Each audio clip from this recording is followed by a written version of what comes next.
and there were already so many historical similarities between the two countries. It's just horrifying to think. I mean, it's scary. I don't used to it was. I mean, back in the '90s, one of the first things I learned how to say when I learned to speak Croatian was "Amerika je dosadan," which means America is boring. That was going to be my answer. If anybody had a question for me as to why I was in Croatia or Bosnia, that was going to be my first answer, and it was true. I was bored. I thought those drive-by shootings and gang warfare and stuff like that was not very interesting. It was, pretty safe, where I lived. That was the worst that you had to worry about. Places where entire towns were burning down, that was interesting to me, and I wanted to see it. And it was exciting, and I was full of life, when I was over there. It was like I just sprang to life, and I would be depressed when I would get back. Now it's the other way around. It's like, no, I don't want to ever see this again. Please don't. There's got to be one safe place that people can go. But really, in America, yes, there are safer places and more dangerous places. But I have this fear of this kind of thing, enveloping the whole nation, just like it enveloped almost all of Yugoslavia.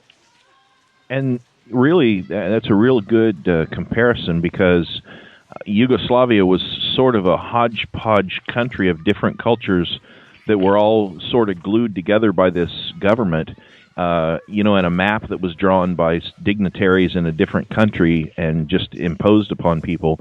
But yet they were still, for almost a century, they held together as one country. And then it just seemed like, at least from looking at it from the outside, it seemed like overnight that thing, that imaginary binding that held them vanished, and all the groups fell apart.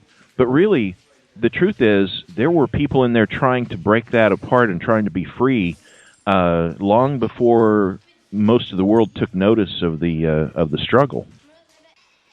Yeah, I mean, Croats had been, they felt completely undermined by Belgrade for the entirety of their involvement in Yugoslavia, even before World War II. And their rebellion against Belgrade was so extreme that when they had a chance to rebel, they did it by just butchering every Serb they could find. And not every Croat did that, of course, but the desire for independence was that strong.